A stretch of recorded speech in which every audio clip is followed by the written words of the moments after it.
This podcast is part of E2C Network, where we share the whole Auburn experience.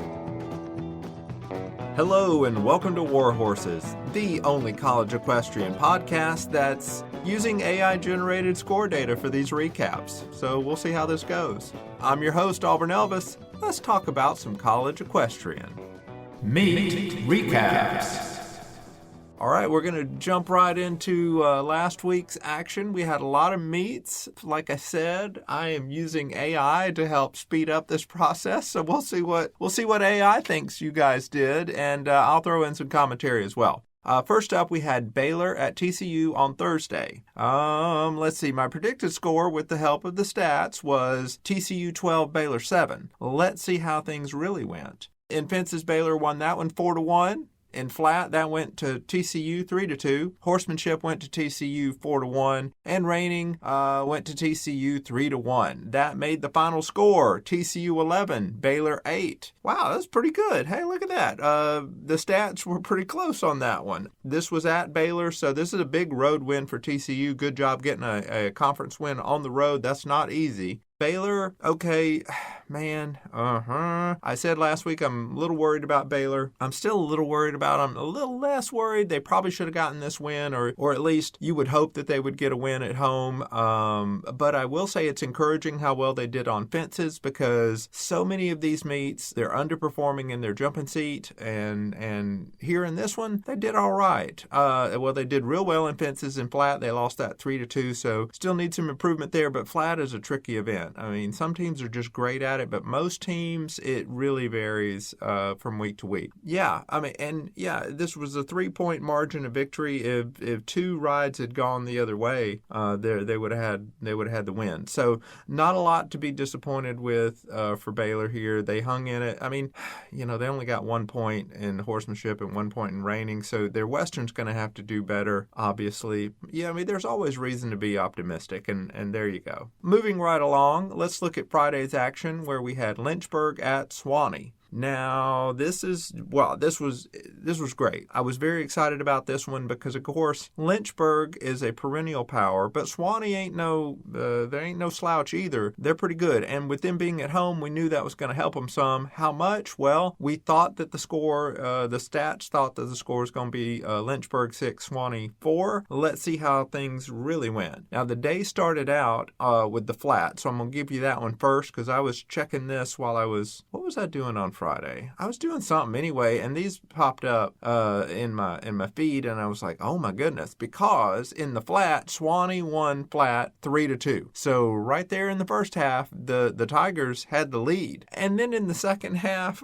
fences went 5-0 for Lynchburg. So, okay, there you go. That made the final score 7-3 in favor of Lynchburg, which was pretty close to our predicted score of 6-4. So, yeah, big win for the Hornets, especially to come from behind like that. To just put the hammer down in fences and run away with it, boy, that's great. Sewanee, yeah, it looked like they were going to get that upset for a little bit, right up until the point when they didn't. And yeah, what can you say? Sewanee's still a good team here. It's just there's a difference. If you're a team like Lynchburg or Sweetbriar and maybe Dartmouth and Charleston, we'll see once we see more of them. If you're good enough where you can go into somebody else's house and just bag points in bunches like that, you're a legit team, and Lynchburg is a legit team. So there you go. We have another single discipline meet to talk about, Centenary versus Georgia. Now this was happening up in Delaware State. So this one, I bet it was 4-on-4 just because when you're up there. So I had projected, the stats thought it was going to be 8-2, and that was based on 5-on-5, but I bet it was 4-on-4.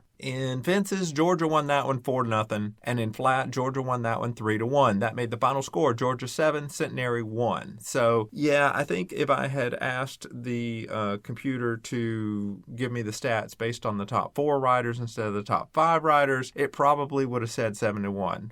So it's pretty convenient how I can just go back like that and edit what my prediction would have been, and it just coincidentally comes out to be exactly what things did. I can do that. It's my show. show. But no, good win for Georgia here. The jumping seat's always been good for the Bulldogs, and here again we see that. So yeah, and I think in the preview I talked about how they could probably trot out girls that ain't their number one starters and still run away with this. And yeah, there you go. They're just strong. Centenary, it's another loss for them, but hats to them for going on the road, and this is a neutral site meet against the reigning national champion in the dual discipline side. So yeah, just to get 1 point, that's something. So good job. All right, moving right along. We got a dual discipline meet, Georgia at Delaware State. I talked about last week about how excited I am whenever one of the big schools goes to the smaller schools. This is cool. In other sports, you're kind of like, why are you doing that? But here in the non-revenue sports, no, it's great to see the bigger schools go on the road to the smaller schools. It gets them in an atmosphere where,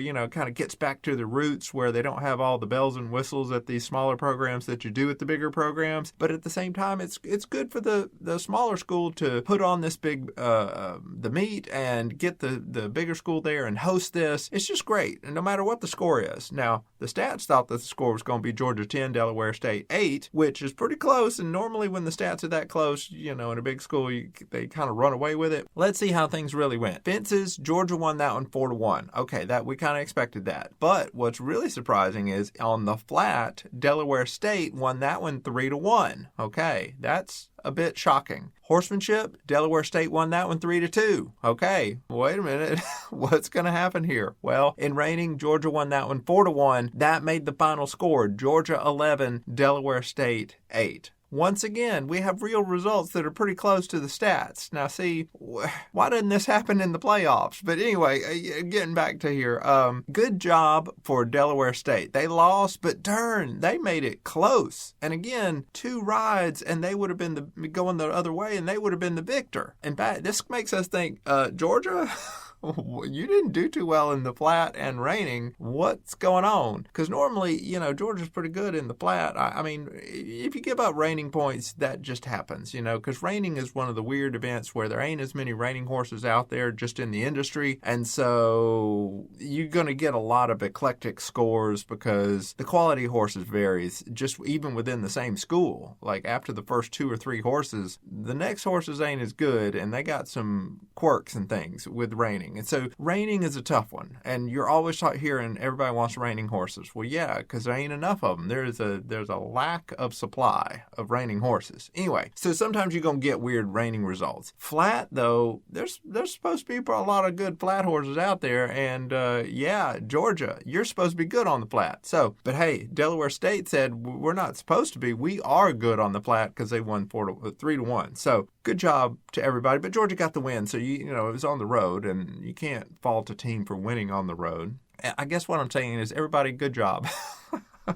Moving right along. South Dakota State at Fresno State. The stats suggested this was going to be Fresno State 13, South Dakota State 4. Let's see what really happened. In fences, that was a 5-0 sweep for Fresno State. On the flat, it was a 4-1 victory for the Bulldogs. In horsemanship, that went 3-2 for Fresno State. So these results are getting a little bit closer. And then in reining, Fresno State won that one 3-1. So they kind of broke our little trend that we had happening. But basically, Fresno State won the day. The final score was Fresno State 15, South Dakota State 4. Again, pretty close, fairly close to the projected score. So yeah, okay, good job, stats.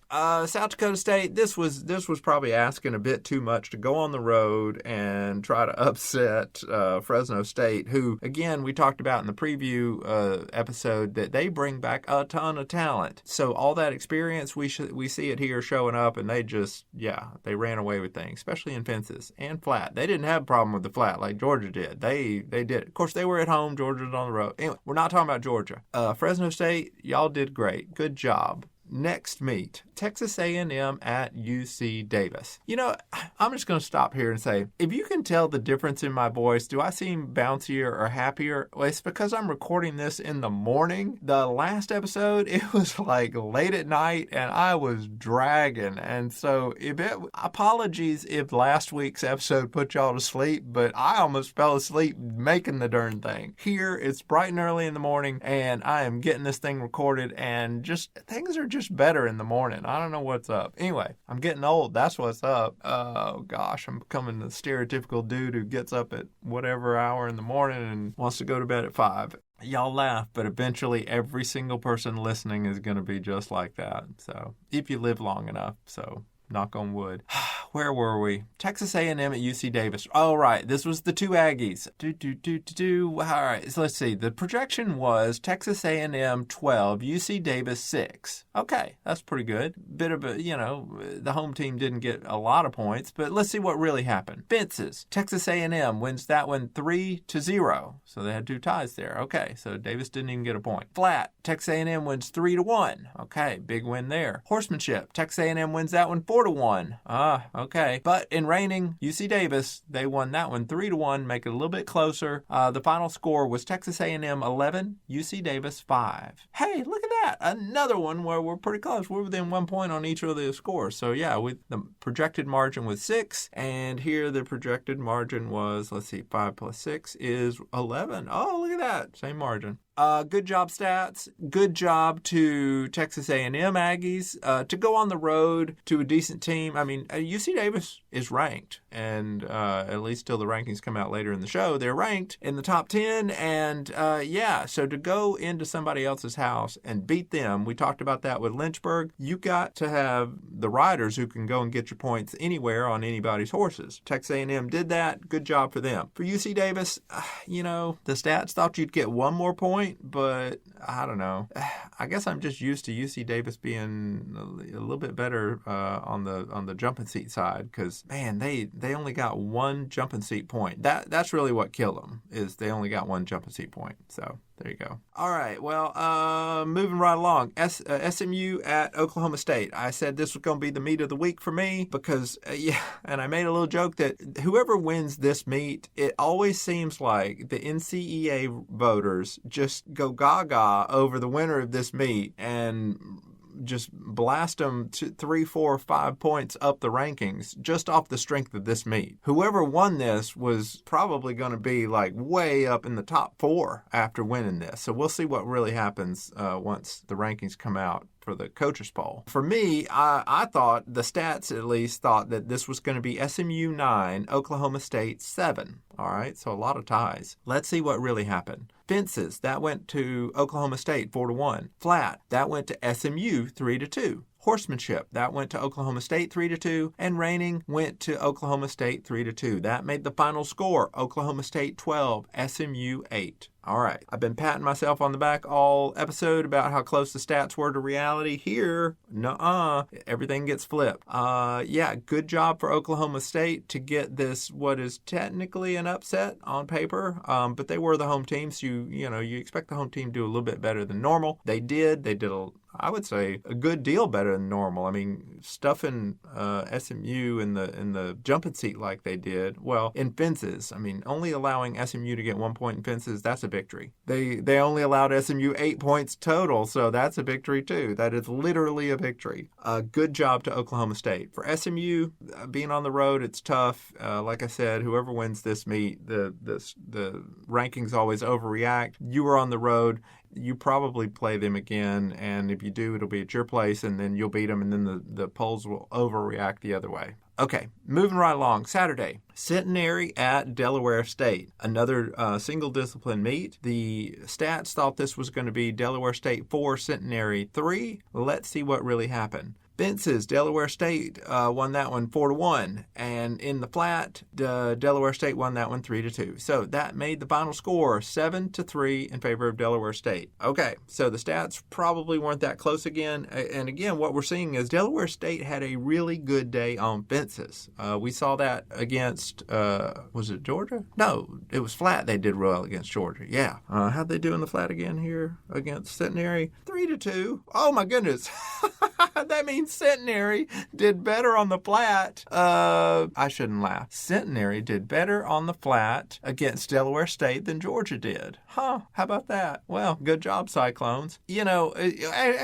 Great job, Cyclones. Man. All right. I'm losing my train of thought here. See, this is the other part about recording in the morning. My mind wanders because when I'm recording at night, I just want to get the darn thing done. But here, I'm having fun with it. All right. So the final score was 7-3, Delaware State. Good win for the Hornets. It won't technically count on their schedule because when you're a dual discipline team and you do a single discipline, your riders get credit on their individual stats, but you don't get a team win for that because you're not a single discipline team. But Centenary, you're going to pick up the loss. But again, good job to Centenary for going on the road, and especially in the early part of this season, and riding against anybody. That's awesome. Next meet to talk about, our last meet to look at, is South Dakota State at UC Davis. Okay, UC Davis had just lost to Texas A&M. Could they rebound against South Dakota State? Let's see. Well, the stats would have you believe that it was going to be UC Davis 15, South Dakota State 4. Let's see what really happened. Fences went to UC Davis 4-1. Flat went to UC Davis 4-1. So here again, I was talking about UC Davis as a good jumping seat squad. Yes, according to these results, they do. In horsemanship, UC Davis won that one 3-2. So another good win. And in reining, South Dakota State won that one 3-1. That made the final score UC Davis 12, South Dakota State 7. So again, yeah, the stats weren't super close. The road team did better than projected. Good job to the Jackrabbits. This was not easy, but they got more points than you would expected, and they actually made this close. About, with a 5-point margin. That means 3 rides going differently would have flipped this meet. They were in it. But for the Aggies, they got the home win. That's what, they needed to do. This was a conference meet. That other one against Texas A&M wasn't. So this still keeps them alive in the conference race. Well, that's the last meet to look back at. Now we're going to look at how things really are currently and talk about the official Auburn Elvis College Equestrian rankings. Okay, so we had some meets that changed things. A couple of teams were idle, so there's not going to be a change. And yeah, we'll start right off in the dual discipline. Our number 1 team, once again, is Auburn. The Tigers were idle this week, so there's no change for them, but they were dominant in that Baylor win. Of course, Georgia was too, but Auburn started out a little bit higher than Georgia because of the returning talent. So Auburn is still number 1. Number 2 is Texas A&M.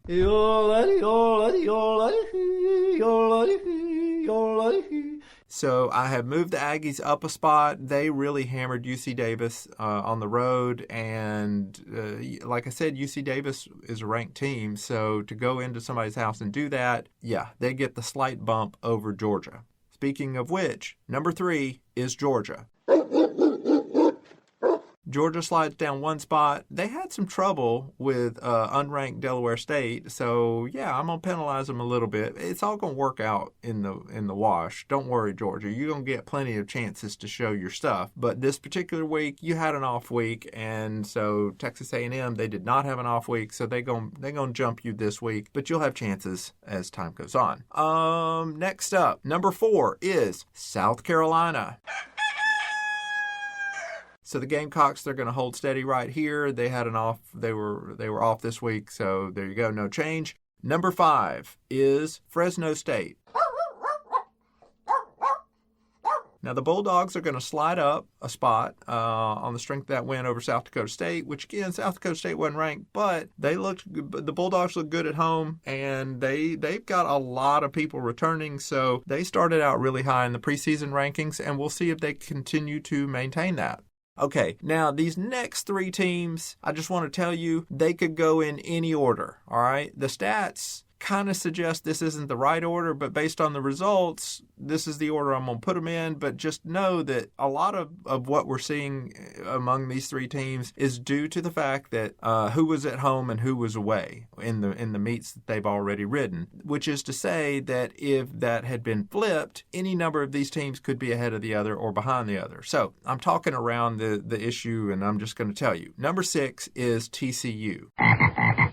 All right, at the beginning of the preseason, I was real worried about TCU because they lost so much talent. Well, they're getting it done with the new girls, and that's what you want to see. So, yeah, right now they've had the benefit of being at home some, and so we'll see how it goes when they have to go on the road. But for right now, TCU, they're unbeaten. They're number 6. The number 7 team is Oklahoma State.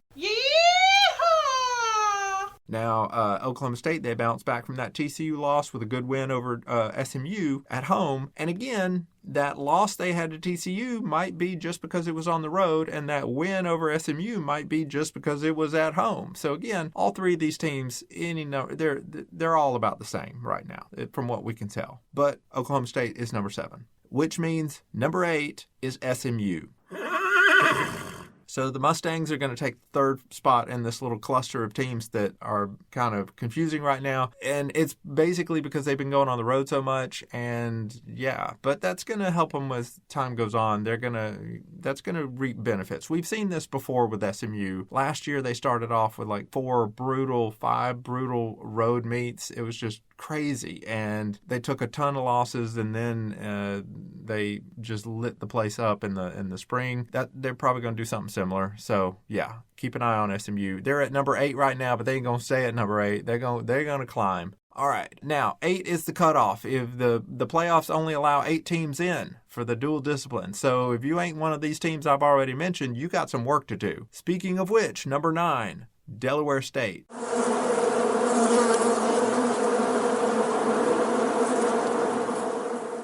Now, they make a rare move upward in the rankings after a loss, but they took Georgia to the wire at home. And you know what? I'm going to give them a little bit of love. They haven't been in the rankings yet so far, and I like what I saw from them. So, yeah, they're going to pop in at number 9. And number 10 in the rankings is UC Davis. Hello.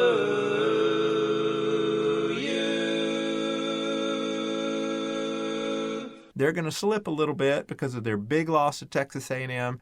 They did turn right around and beat South Dakota State, but again, South Dakota State wasn't ranked, and it was at home, so you would expect that. So right now, UT Martin had some problems initially, so they're not ranked. But any of these teams like UC Davis, South Dakota State, and UT Martin, any of them are kind of right in there that could jump into the rankings, or fall out if they have a bad week. Yeah, you got some work to do, Davis, and we'll see how this goes. Now, let's see. Yeah, let's turn our attention to the single discipline teams. We did have some single discipline action, so let's look at things. Yeah, we actually have a new number 1 team this week. Number 1 is Lynchburg.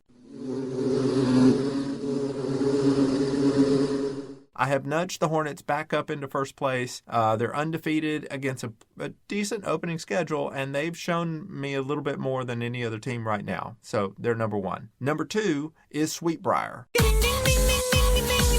The Vixens are going to slip one spot, but basically it's because they've only ridden one time, and Lynchburg has already ridden 3 times. And so we got a little bit more data about Lynchburg, and for Lynchburg to go on the road and beat Swanee, that bumps them up a little bit above Sweetbriar. Sweetbriar's number 2. Number 3 is Dartmouth.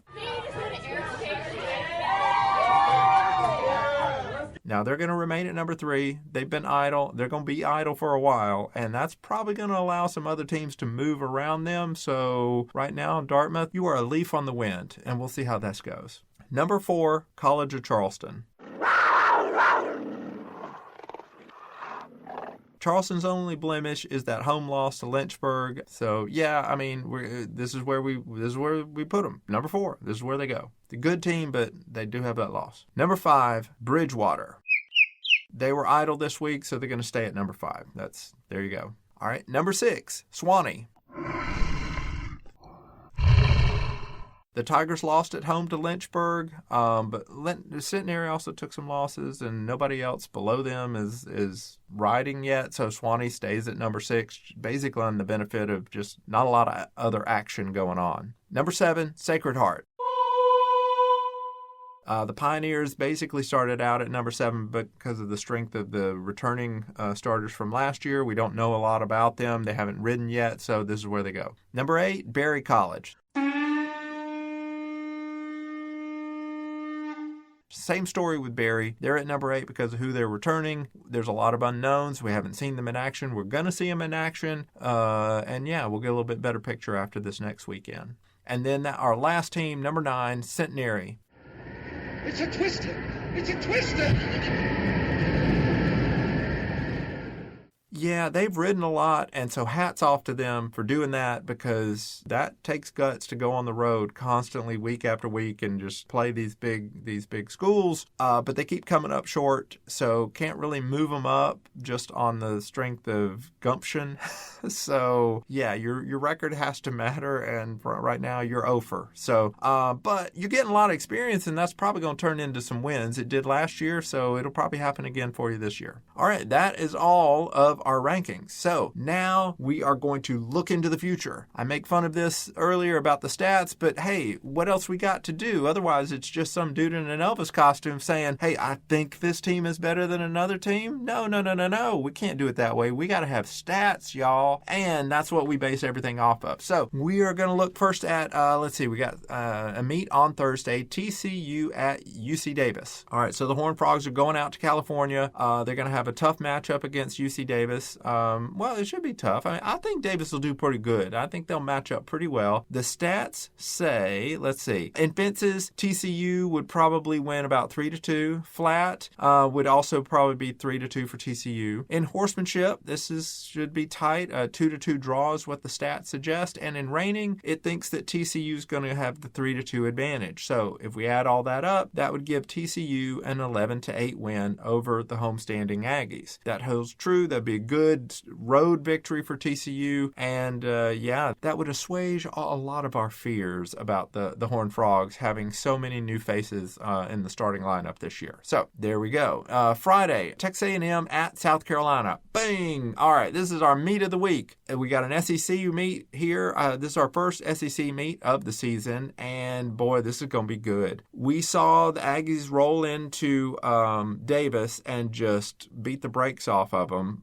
But the Gamecocks are going to be a much tougher task. They ain't going to do that to South Carolina, I can tell you. They might win, but they ain't going to win by as much as they beat Davis by. Both teams are ranked in the top 4. Both are legitimate championship contenders. South Carolina is the darn SEC reigning champion. So, and not reigning as in the event of reigning, but reigning as in they reign. They're the royalty. Anyway, okay, so here's how the projections line up. In fences, South Carolina is expected to take a 4-1 win. In the flat, the Gamecocks are expected to win 3-2. In horsemanship, it would be about 2-2, and in reining, Texas A&M is expected to win 3-2. You add all that up, and the projected final score is South Carolina 11, Texas A&M 7. The numbers say that South Carolina's jumping seat is going to basically make the difference. Also being at home. So, I have Texas A&M number 2 in the rankings, but again, the margin between number 2 and number 4 and who's at home and who's not, I mean, that'll make the difference. So we'll see. If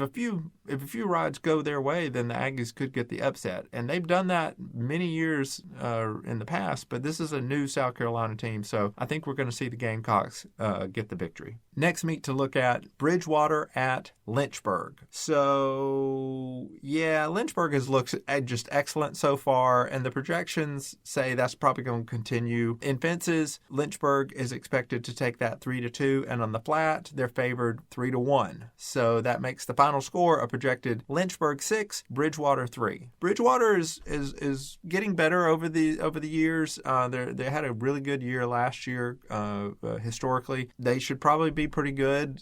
They'll get a couple of points. Probably won't win because, again, a road meet, especially at Lynchburg, that's a tough ask. But just for the Eagles to get a few points would be a bit of a kind of a victory. It won't literally be a victory, but it will be a moral victory. I know people don't like moral victories in sports, but you know what? I mean, this ain't life or death. This is sport, okay? If these girls go on the road and get 3 darn points from Lynchburg, that's something to be happy about, at least for those 3 girls. So, yeah. Okay, we'll see what happens. Sweetbriar at College of Charleston. Okay, this is interesting. If I had to pick a meet of the week in the single discipline, this is the one I would pick because, yeah, Sweetbriar's good. Charleston's good. I think Sweetbriar's better, but this is at Charleston, so how much of a difference that gonna make? Well, let's look at it. In fences, Sweetbriar is projected to take that 3-1. On the flat, the projection says it'll probably be about a 2-2 draw. That would make the final score Sweetbriar 5, College of Charleston 4. So very close, but this could go either way. Just one ride would flip this one way or the other. Yeah, if they can find another point on the flat, they could tie it all up and then go to tiebreaker, and who knows who would win that. The stats think that the Vixens will win. We'll see how that goes. Next meet to look at, TCU at Fresno State. The Horned Frogs, they're still out in California. You're going to make the most of it, and you're going to go and visit both of those teams, and they are doing that. Now, Texas A&M didn't do that, but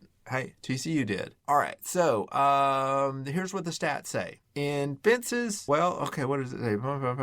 Oh, wow, okay. In fences, flat, and horsemanship, and reining, Fresno State is projected to win each one of those 3-2, which would mean Fresno State would win 12-8. Okay, wow, all right. This would be a big conference win for them. That's a bit eye-opening, but you know what? I mean, TCU does have a lot of new riders, and Fresno State, so yeah, we're going to see a real experience versus inexperience, and who has talent and who can get the most out of their riders. Wow, okay. I'm a bit shocked by this one, but you know what? There's lots of shocking results, and what this does is it gives me the benefit of saying if things do turn out this way, I can say, well, the stats predicted it. And if they don't turn out this way, I can say, oh, well, I always thought those stats were weird. So yeah, again, I'm going to have my cake and eat it too on this one. We'll see how that goes. All right, next meet, Berry College at Auburn. Berry College has no chance of winning this meet.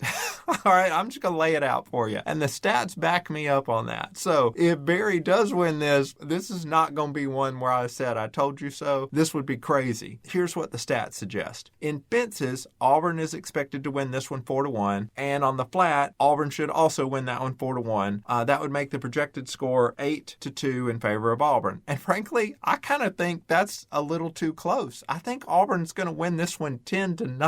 But that's me going equitation over feelings. I'll stick with the stats and just say that Berry will somehow get 2 points from Auburn. I don't know how they're going to get 2 points from Auburn, but we'll see. Regardless, Auburn going to win. Next meet, Berry College at the College of Charleston. All right, so they've had that warm up against Auburn, and now the next day they're going to be in Charleston. So here's what the stats suggest. In fences, Charleston would win that one 4-1, and in the flat, Charleston would win that 3-1. So that would add up to College Charleston winning 7-2 as the projected final. So only 1 point better than Auburn, or not as good as Auburn. Yeah, I don't. I take some issue with that Auburn one, but anyway, all right. Anyway, doesn't matter. It's gonna work itself out. So College of Charleston 7, Berry 2. Yeah, we'll see if that goes. Yeah, okay. So those are all of our meets. You know, nothing else going on. Okay. There was an issue here. There's a girl on